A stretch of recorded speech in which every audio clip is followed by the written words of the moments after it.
The championship march, many believe it to be inexplicable, continues to roll on for Louisville. They go to Miami in a key ACC matchup, of course, as the Cardinals are looking to make no doubt that they are the team that should be facing Florida State in the ACC championship game. We got Mark Ennis on the line to talk some Louisville football. You can catch Mark at 93.9 The Drive each and every weekday there, Monday through Friday at 3 Eastern, correct? That is right. Yes. Awesome. Well, Mark, appreciate you being here. This Louisville football team, as I kind of alluded to, a lot of people not to giving a whole lot of credit, just not believing what they're seeing, not believing the record. And for those detractors and critics, they can obviously go back to a Pitt loss by 17 points to say, hey, see, really, they're not that good. But everything else is in their column, that's for sure. I think that's 100% right about Louisville. And I think the loss to Pitt, by far the worst of the teams that are in the top, there's no question. And I think you add to it, and that this is also not Louisville's fault, but it's not untrue. They have had a schedule that hasn't been nearly as difficult as some of the other contenders in terms of just sort of who they could have played. In the ACC, Florida State, North Carolina, Clemson were the favorites preseason. They don't play any of those teams. So, in terms of like the playoff ranking, for instance, last night, Louisville gets hopped by a 2-loss Missouri. That didn't bother me so much. I think Missouri's had to play, a somewhat tougher schedule, and I think that they've acquitted themselves well. Nevertheless, I think this season has more than exceeded just about everybody's expectations, but I can understand why, in the absence of more games like the Notre Dame win, why people might remain just a little bit skeptical of Louisville. And I think it's really their job to do something about that. Yeah, it's kind of my deal here, looking at college football every day, even during, the off season and when people aren't paying much attention, mostly in May, and came across that Louisville schedule and thought, well, there appears to be an opportunity. No North Carolina, Florida State Clemson, as you just mentioned. On the other hand, Kentucky and Notre Dame on the non-conference schedule has made the overall schedule certainly reputable. No question about that versus the other playoff contenders. Yeah, I think for what it was in terms of the ACC schedule, the teams that sort of rotated on and off with this new format, they did play 11 Power 5 teams. They also played Indiana, in the non-conference up in Indianapolis. I think they tried to do the most they could in a year where there weren't a whole lot of those big-time draws. It really is kind of remarkable to see just how much that Pitt loss is going to be an anchor, unless they win out. I think this is almost one of those perennial kind of issues that we have with playoff rankings or even the BCS rankings, where sometimes I think a loss means more and weighs more and is given more emphasis than even wins. Like, you can sort of have these debates, and you can go back to Alabama and Oklahoma State. What was that, 2009? Where you sort of have this debate where Alabama's only loss was to that LSU team that was undefeated. Oklahoma State, I think, had better wins by far, but they had a terrible loss in non-conference or in the conference to Iowa State, and people held that against them. And I think Louisville's fighting that battle where they're winning games, they're beating teams that they're playing, but they have one bad loss that's just not nearly as good as somebody, say, like Missouri, just to use them again. Their losses are LSU and Georgia. That's a lot different than Pitt. And I don't think Louisville really has much of a case to sort of be outraged about that, but it's not over yet either. Yeah, Ohio State had one of those years as well against Oklahoma where they had far more top 15 wins, but they lost to Purdue in blowout fashion. Now, Purdue was a much better team than Pitt, but still not nearly a good team as a 6-win team. So, yeah, they have frowned upon the egregious loss in the past. In Louisville, certainly, whether you believe the committee just solely looks at metrics and football and doesn't bring the brand names into it, but of course, if they do, and that bias has to be somewhere in the back of their minds, as it is with most of college football nation, then Louisville is obviously on the short end of making some kind of comparison against Texas or Oregon or whomever elsewhere. I think you're right. I think what Louisville's really hoping for is that this turns out to be a committee that is more receptive to the objective numbers, because while the schedule has been relatively easy, it is the case that Virginia Tech and NC State have gotten a lot better Those are going to end up being a lot more meaningful wins than they felt like at the time. In fact, I think there's something of a decent chance NC State might go 9-3, and Louisville beat them at NC State 13-10, was kind of fortunate to get out of there. And you felt like at that time, like, man, they didn't play very well. They didn't make a very good impression on people in that game. That wasn't great. And that might end up being a really, really, really good win. I think that's probably Louisville's best case that, for instance, Kentucky gets right, beats South Carolina this weekend. So that's at least, a 7-4 team that's coming in next weekend. That they get an undefeated Florida State in the ACC championship game. Like Boston College, that looked like an atrocious team. And they're a bowl team now. And you have to hope that some of those objective numbers kind of add up to something more than maybe the impressions you get from Louisville. But we're never going to get past the point. Like, they didn't have a lot of Notre Dame games this year. And I think, unfortunately, the other teams that they might be trying to pass or hold off for a playoff spot, for instance, have more of those than Louisville's going to end up with. And that's life. And that's exactly what the committee's supposed to be doing, is reconstructing the entire season every week to say, oh, Boston College isn't the mess that they were in September. They're 6-4, headed to a bowl team, and on and on. All the games that you just cited, all those teams are looked at and should be as better football teams, not great football teams, not even top 25 teams, but more like top 40 teams that are solid bowl teams, as opposed to, or in NC State's case, they could be raising themselves to a top 25 level if they beat North Carolina next week. But it's just an interesting process. And of course, that win against Florida State could be everything to this Louisville team.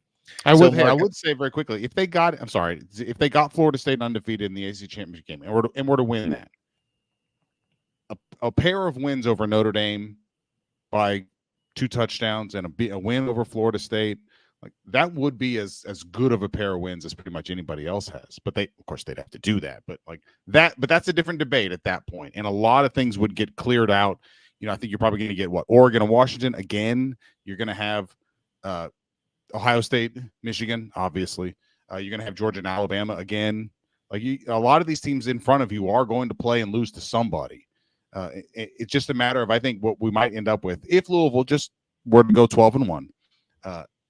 A lot of anxiety, because I'm pretty sure they'd end up at number 5 if they were to do that. And that would be where you kick yourself for that pit loss for eternity, for sure. For sure. We got Mark Ennis here from The Drive. 93.9. Mark, for those folks that are outside of the area, is there another way for them to lock in on your work every day? Sure, you can. Excuse me. Sorry about that. ESPNLouisville.com. You can live stream there, or we also have the ESPN Louisville app for us and our sister station, ESPN 680. Both. You can stream all of our shows there, all the podcasts, you name it. It is all there as well.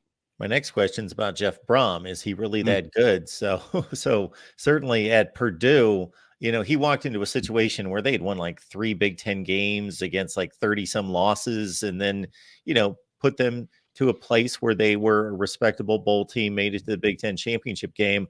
I believe I tweeted this out this week because I couldn't think of any other, and I'm pretty good at these things. I can't think of another coach who has coached 2 different teams to conference championship games in consecutive years. That's the trick. So he's in line to do that. But of course, he comes back to his alma mater, and things have worked out exceedingly well. He's been as advertised. A lot of times you get fans who sort of clamor for a specific guy. And I don't know about you, but so few of those end up working out nearly as well as anyone thinks they will. But in this case, it has been best case scenario. And I think it's due to just a couple of things. I think he was able to bring almost his entire staff together that was very experienced at this level of play from the Big Ten together, and at a place that wasn't one of the top schools in the Big Ten. So, they've got a little bit of that kind of overachievers mindset, and you're going to have to win lots of games kind of on the margins at a place like Louisville or at a place like Purdue. And I think just a lot of experience at getting a team ready for that sort of thing. And I think did something that many, many coaches in the past would have loved the opportunity to do, which is just turn the roster over real fast. The transfer portal and immediate eligibility he allowed him, I think, to make the roster over in one offseason in what would have taken probably 3. to have this much difference, but to come in and bring in a quarterback who already knew the system, and Jack Plummer's not, going to win the Heisman or anything, but what it allowed them to do, I think, was when they hit spring practice, the quarterback already knew the offense.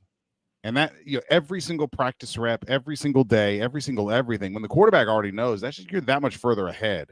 But I think to be able to address wide receiver, which needed a big overhaul, and it's been productive, to address the secondary, which needed depth, it's been productive, to address offensive line, the way that they have. These are things that even Scott Satterfield, before him, it took him 2 or 3 years to get the offensive line to where they had good depth and could sustain an injury and not just fall apart. And Jeff got to do all that in one offseason and has enjoyed, I think, just his evaluations of transfers it's been a really good year for him. They've been good at wide receiver, like we mentioned, at linebacker, even a couple of guys they brought in. Gilbert Frierson from Miami didn't really do much at Miami. He's been really good for Louisville, that sort of thing. So I think having a system and a quarterback who already knew it, and then hitting in the transfer portal with guys who were able to help them right away.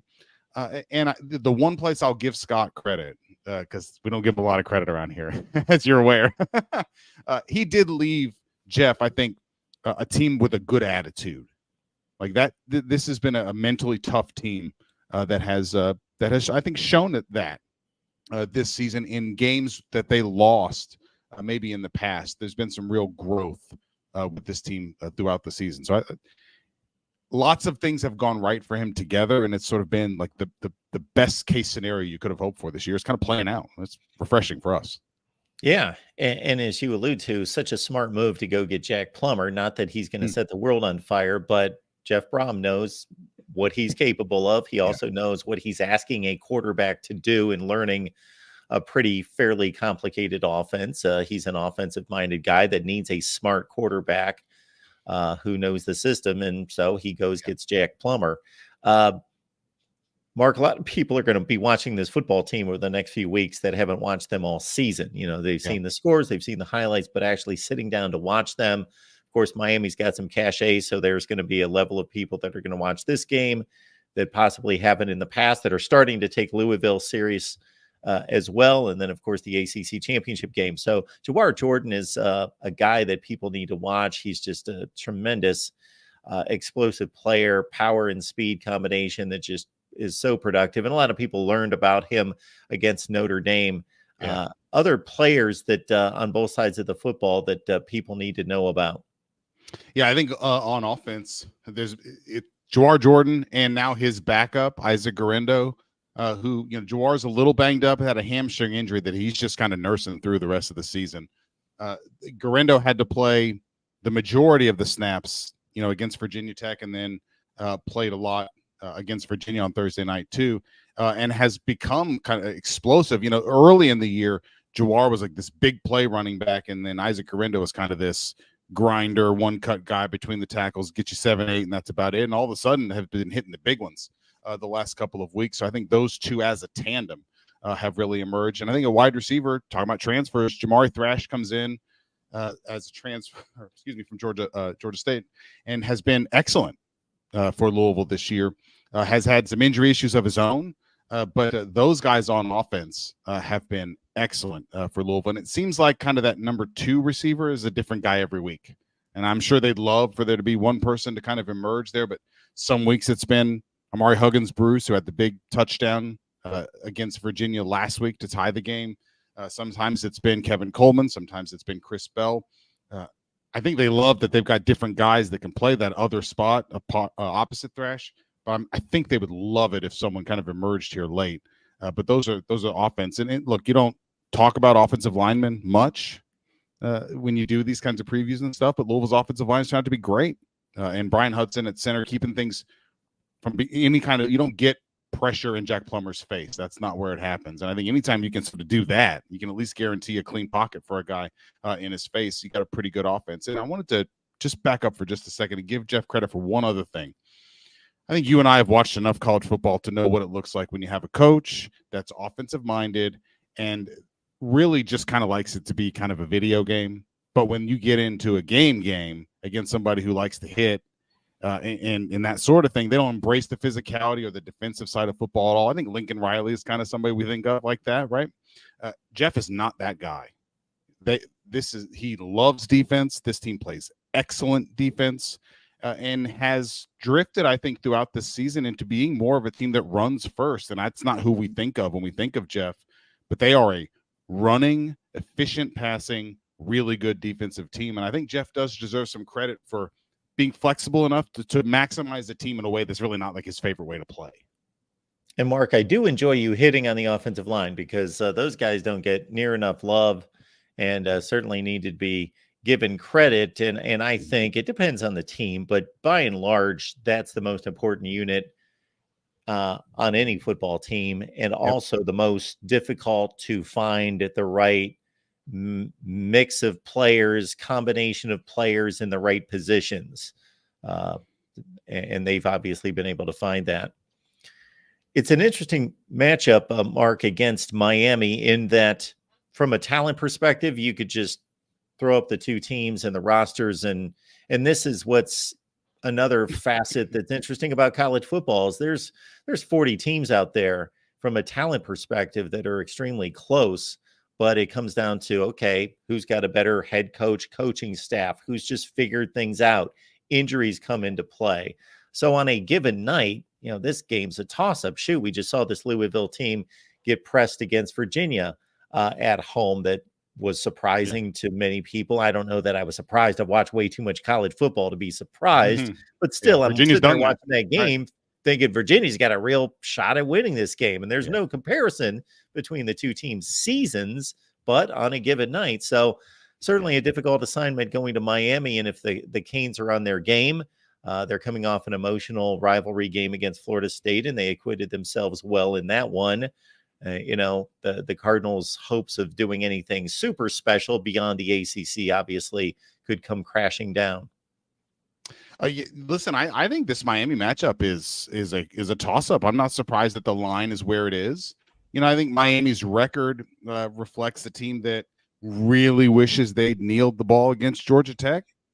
How much different is all of the discussion about this game? Hell, game day might be at this game.